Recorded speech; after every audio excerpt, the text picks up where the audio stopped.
இன்னைக்கு தாய் அமாவாசை. நான் முக்கியமா தரேன். ஆனந்தமா நான் விளையாடி வந்து உங்களுக்கெல்லாம் நான் இன்னைக்கு வந்து காட்சி கொடுக்குறேன். மாரியம்மன் ஆலய வேப்ப மரத்தில் குபு குபுவென வந்த பால். சந்தோஷமா பொங்கி வந்து நிக்கிறேன். நான் பாலா வரணும் தெரியலையா?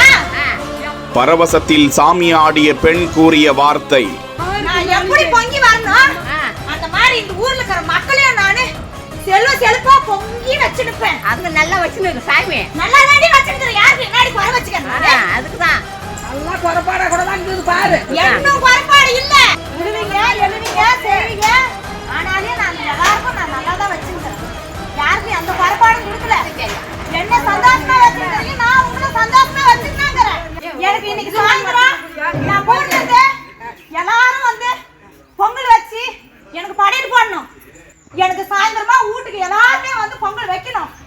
வச்சு எனக்கு படையல் போடுங்க. போடுறீங்களா? சந்தோஷமா செய்வீங்களா? இவ்வளவு கருப்பாடு இல்லாத நல்லது கெட்டது எது வந்தாலும் நான் ஏத்துக்கிறேன். நான் பாத்துக்கிறேன். இந்த வயசுக்கு நல்லதா கருப்பாடெல்லாம் இல்ல. நல்லது தானடி வந்துக்கிறேன்னு சொல்றேன். நான் திரும்பியும் நல்லதா தான் வந்துக்கிறேன். எனக்கு பொங்கல் மட்டும் வச்சு எனக்கு பூஜை கொடுங்க.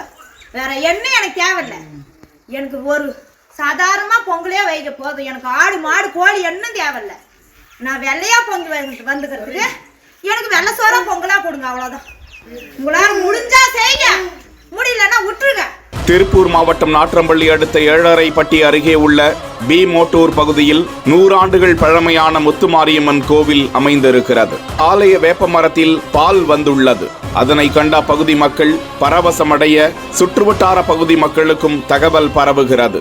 ஏராளமானோர் அந்த கோவிலுக்கு வந்து வேப்ப மரத்தை பார்த்து பரவசம் அடைந்தனர். வந்த சங்கீதா என்ற பக்தர் திடீரென சாமி வந்து ஆடத் தொடங்கினார். சந்தோஷமாக பாலாக பொங்கி வருவதாகவும் தான் பொங்கி வருவது போல ஊர் மக்களும் செல்வ செழிப்பாக இருப்பார்கள் என்றும் தை அமாவாசை என்பதால் அனைவரும் பொங்கல் வைத்து படையலிட்டு பூஜை செய்ய வேண்டும் எனவும் அவ்வாறு செய்தால் உக்கிரமாக விளையாடி வந்து ஆனந்தமாக காட்சியளிப்பேன் என அந்த பெண் கூறினார்.